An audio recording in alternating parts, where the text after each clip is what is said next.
If you go down to the woods today, you're sure for a big surprise.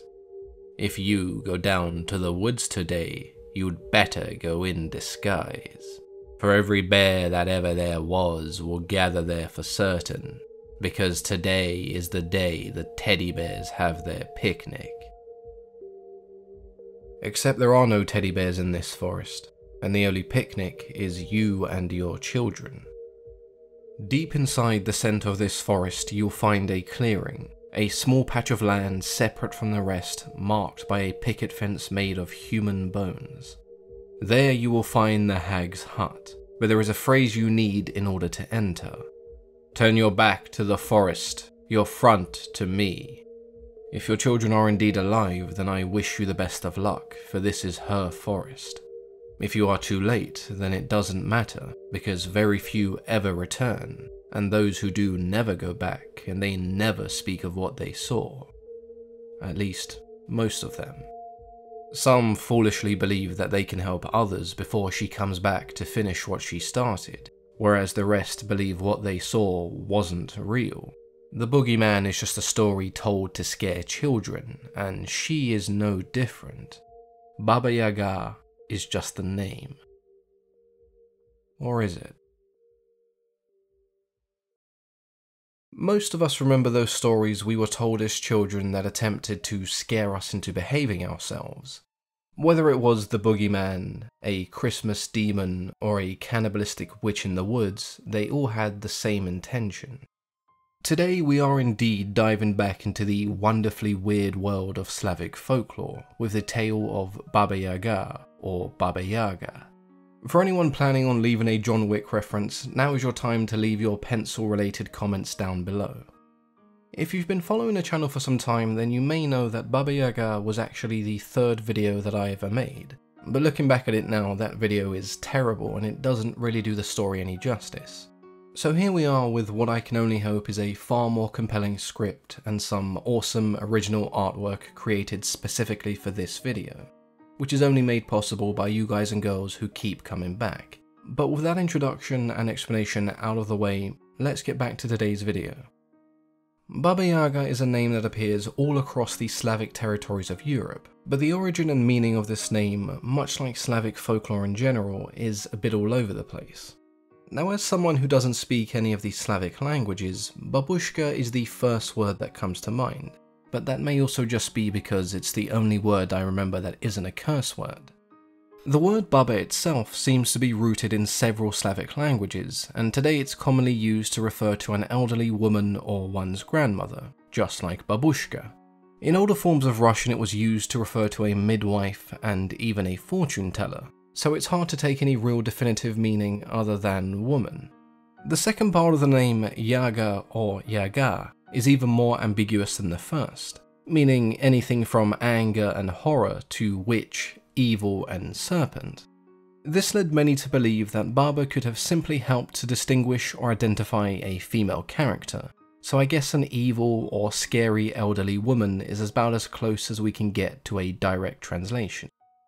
With Baba Yaga we have a very interesting and unique character, because her story is not the classic one-dimensional boogeyman or I guess boogeywoman-esque story that you may have come to expect.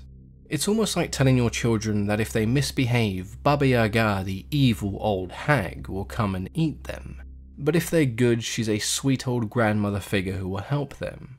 The characters in these stories may almost be the polar opposites to each other, but it shows that there is more to Baba Yaga than just an evil side.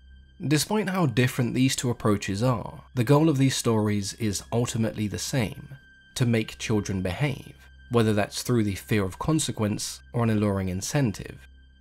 Listen here, little Timmy, you better eat those Brussels sprouts, or that creepy old woman across the street is going to eat your heart and grind your bones into dust to snort later.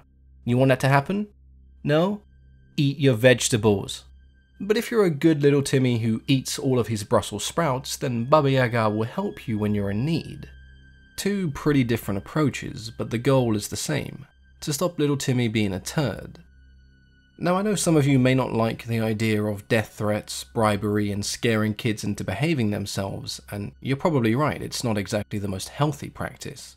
I'm sure nowadays taking your child's phone away and telling them, "No more Fortnite, Timmy," is the equivalent to the modern day boogeyman, but that's nowhere near as fun or interesting.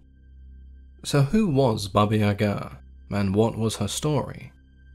The first recorded mention of her name was by the Russian author Mikhail Lomonosov in his work Rossiyska Grammatika, which pretty much just means Russian grammar. Here Mikhail mentions her name twice, with one of these being in a section where the Slavic deities are compared to the Roman deities their inspiration was presumed to have come from. But Baba Yaga appears by herself, reinforcing the notion that she was a unique Slavic creation, void of any Greek and Roman influence. As the years went by, stories of an old bony hag who lived in the woods began to spread. Her house stood on 2 chicken legs, and she rode around through the forest in a giant pestle and mortar. And this is why I enjoy Slavic folklore, because it's so unapologetically weird that it's hard to not be amused by it. When you think of witches, the most generic image that comes to mind probably involves a pointed hat, a black cat, and a broomstick to ride around on. But not the Slavs. Instead, Baba Yaga climbs inside of her giant mortar and uses her equally as big pestle to steer, which when you really think about it is actually quite efficient. Because when you're kidnapping children and grinding their bones to dust, you're going to want to have your pestle and mortar at hand when you finally catch one of the little gremlins. She does still carry around a broom, but this is to sweep away any tracks she may have left so disgruntled villagers can't find her. In the different stories and narratives she appears in, Baba Yaga does have several depictions with some quite interesting symbolism behind them. She may have a frail shape, but her teeth are sharp enough to gnaw through bones, and sometimes even depicted as being metal.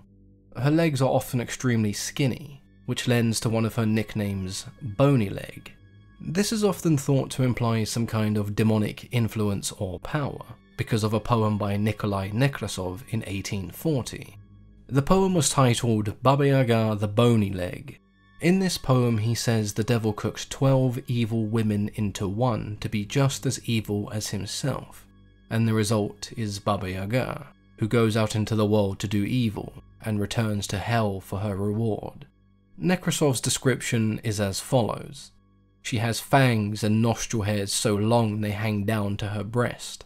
She has huge ears, horns on her forehead and holes instead of eyes, wearing a toadskin cap and a snakeskin coat. Clearly Nekrasov saw her as more of a demon than a sweet old lady. An interesting piece of symbolism comes from her house or hut, which stands on 2 chicken feet and is able just to get up and walk away at any time. Strangers also can't just walk into the house without saying the phrase, "Turn your back to the forest, your front to me." Whether this caused a door to appear or simply unlocked the front door is down to your own imagination, but the first certainly has a more magical feel. This phrase was also thought to stop the house when it's moving through the forest. When it comes to Baba Yaga's house, the obvious question is, why does it have chicken feet? I remember when I first heard the story, I just brushed it off as, well, everyone loves chicken, obviously. But when you look at it from a more symbolic point of view, it makes a tad more sense. Baba Yaga is often shown as either a grandmother or crone figure, and then there's her more sinister side which is ugly, dangerous and wild. Regardless of which, you'd expect both those figures to be somewhat resourceful, a grandmother using whatever she can find to feed her family, and the same can be said for someone isolated living in the woods. There's no choice but to be self-sufficient. So how the hell does all of this tie into chicken feet? Well, the feet would have been seen as an undesirable part of the chicken, and I'm sure there are people out there who are just like, what is this guy talking about? Chicken feet are delicious. And I'm sure they are. But when it came to royalty, heroes, and the wealthy, they would have had their choice cut, the wings, the breast, or the thigh. The less desirable parts of the chicken, such as the feet, would have been either thrown out or given to the peasants. And no, that isn't me calling you a peasant if you eat chicken feet. You're just a weirdo who eats chicken feet. So Baba Yaga then building her house out of unwanted scraps is a testament to her resourcefulness. And maybe it's meant to show, regardless of how something may appear, everything has its use. There are some, however, who believe these chicken feet were actually just stilts, and this belief stems from the indigenous people of Siberia, who would store their food in small huts supported on stilts to keep their supplies away from animals. The roots of these trees may at times resemble chicken feet. There's also some symbolism behind her pestle and mortar, which at first glance may just seem like a weird choice to travel around in. For those who don't know, a pestle and mortar is often used to grind all sorts of things, but mostly herbs and spices. So it would have been used by physicians and others attempting to make medicine, but it also would have been used by those practicing witchcraft. So the pestle and mortar can be seen as symbolizing her two personas. One of the most famous stories she appears in is the fairy tale Vassilisa the Beautiful, which was part of a collection of tales collected by Alexander Afanasiev. As you may have guessed, the story centers around a young girl named Vassilisa. When she was 8 years old, her mother passed away and left her a small wooden doll. She told Vassilisa that if she was ever in need of help, all she had to do was feed the doll and it would aid her. When her mother died, she gave the doll some food and it came to her and comforted her. Eventually her father moved on and married once again, but this stepmother was a wicked and cruel woman who worked Vassilisa to the bone. But with her wooden doll by her side, she was able to perform each task that was asked of her. As the name of the story tells us, Vassilisa was extremely beautiful, and she was often visited by young men who expressed their interest. Her stepmother rejected all proposals from these suitors because her daughters were older and thus they should be married first. But none of the suitors would choose them over Vassilisa, and so she was stuck at home slaving away. Her father, being a merchant, had to embark on a rather long journey, and her stepmother took advantage of this, selling their home and moving them into a dark and gloomy forest. On one particular evening, each girl was told to put out all of the fires in the house except for one candle. However, one of the older daughters put out this candle by mistake, and Vassilisa was held responsible. Her stepmother then sent her to retrieve the light they had lost from Baba Yaga's hut.